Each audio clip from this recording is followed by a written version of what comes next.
Hello everyone, it's Reed again. If you watched my last video, I was able to show you guys one of the homemade PVC bows that my buddy Andy makes. Like I said, we have a website. You guys can check out some of the ones we got. I haven't added all the pictures on the website yet. I'm hopefully going to be getting started on that, adding a lot more pictures of different ones he's done. I was able to go by and get quite a few bows of his, so I can show you guys the different ones he makes, as well as some specialty ones. Now, the last video I wasn't able to tell you guys exactly what cord he used for these. I was able to get some from him. This is paracord. He uses reflective paracord. That way, if he takes one of these bows out into the woods or something to hunt with, he can throw it down on the ground, and the cord will light up when he hits it with a flashlight, so he doesn't really lose it all that well. You can use regular paracord, don't really matter. You can get what is this, 50 feet of this, and he said it was about $5.50 or something for 50 foot of paracord. That'll do roughly about 4, maybe 5 bows, I think, maybe a little bit more. Now let me show you some of the ones he brought me here. Here is his personal bow. This one here, he's got a nice little leather handle on it, little silencers on it. He has had this bow for over 2 years now. He has shot this thing several times a week. I mean, he comes over here several nights a week shooting. So for over 2 years, he has used this one bow right here. If you look at the design he did on it, I don't know if you can really see it very good in the camera. He put a multicolored, kind of like a snake skin design paint on this one. Let's see if you can, there you go, you'll see some of it there. This one here, like I said, he's had this one for over 2 years shooting it. It lasts a really, really long time, still shoots just as good as the day you made it. Let's see here. After I show you guys some of these bows, I'll hopefully shoot some of them so you guys can see how each one of them shoots. Now this one here, he actually made out of 3/4 PVC, so it's a little bit more narrow. He's got really long seas on this one. It's really, really thin. Now guessing at this one, it's roughly about a 35-pound bow. It's not as heavy as the rest of them because it's a thinner pipe.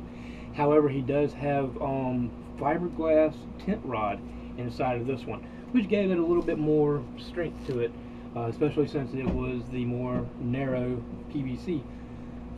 Let's see here. Got another one here.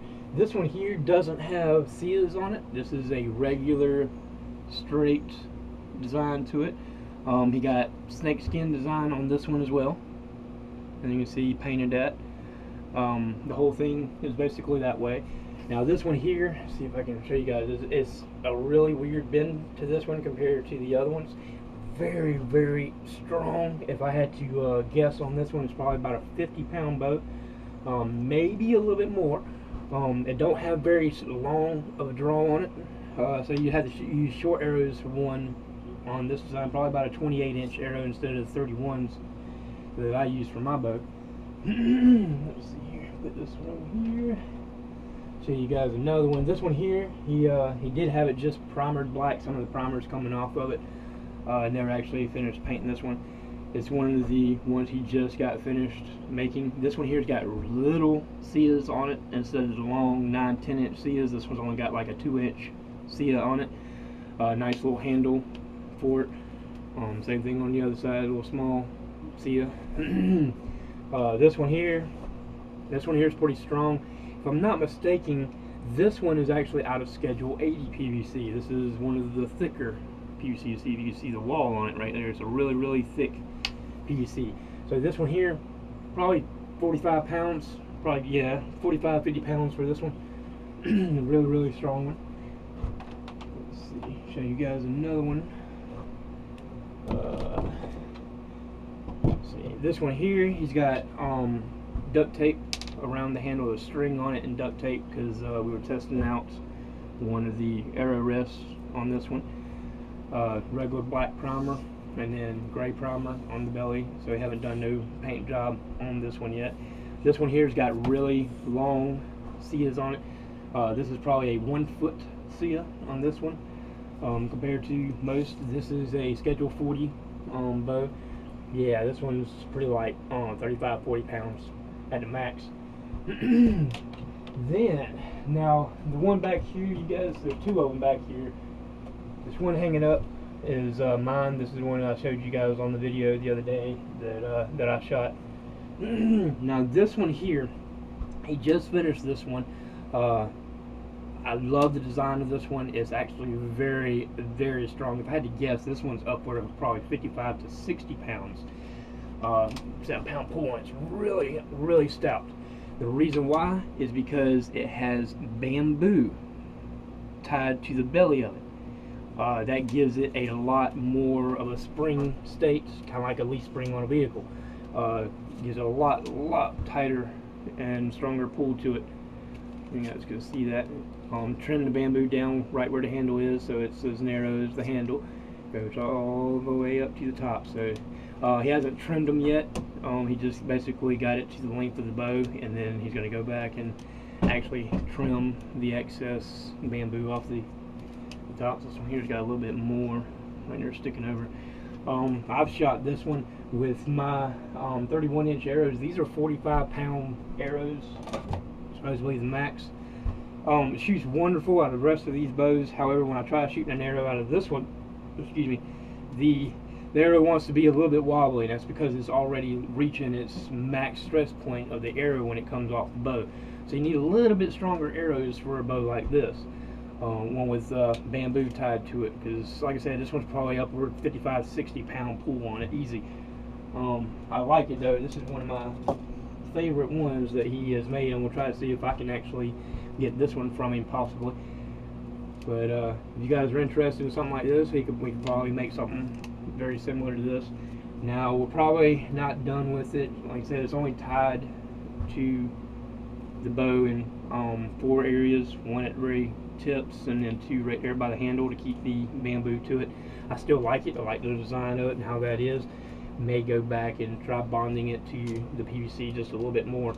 It's a really, oh my gosh, it's a really strong bow.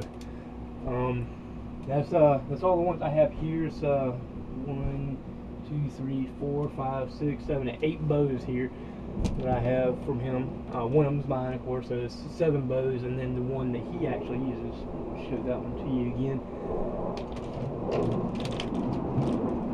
There are no spots to hang them up.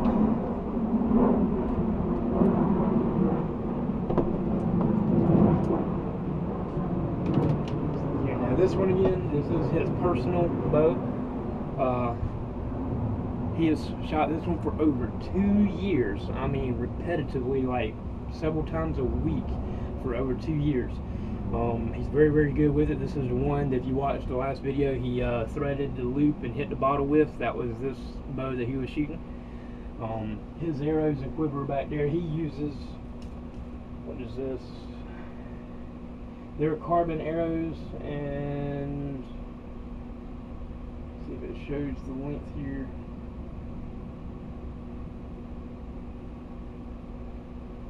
It kind of scratched off, so I'm not really seeing if I can see it on his other one here. 31-inch and 70 pounds. Okay, so he can shoot his arrows out of a 70-pound bow. They'll work good for that one with the bamboo on it. These arrows will actually hold up to that pretty easily. But they're 31-inch arrows, rated at maximum 70-pound bow. Like I said, all these arrows, we have about 3 Walmarts near us within the 10 miles of us. A lot of Walmarts. But only one of them sells arrows, and it's only during hunting season. So once a year we can go up there to our Walmart and pick up some arrows for it. Other than that, you would have to go to like an outdoor place, Outdoor Academy Sports, Dick's Sporting Goods, any place like that. They have tons and tons of arrows. Like I said, you want to get carbon arrows. You can get aluminum arrows, but the first time you hit something or hit the ground, it's probably going to bend it and it won't fly straight after that. Carbon arrows, they're either straight or they're broken. If they bend too much, they're going to break. If they bend a little bit, they go right back to where they were. Carbon is straight or broken. I love carbon arrows. They're a little bit more expensive. The arrows that I have, I'll show you here. Like I said, I got these from Walmart. They are $5 a piece, so they can be very, very expensive. I bought 8 of them at the time, and I only have 3 left. So we've hit a couple things over there, 2x4, hit the back of the arrows before, so you can mess them up. But I got 8 of them probably 3 or 4 months ago. So in 3 or 4 months, I've lost 5 arrows. It ain't too bad, but it can get a little expensive if you mess them up. But hopefully here in just a minute, I'm going to start shooting a couple of these. That way you guys can see how each one of them shoots and see how you guys like them. I hope you guys enjoy.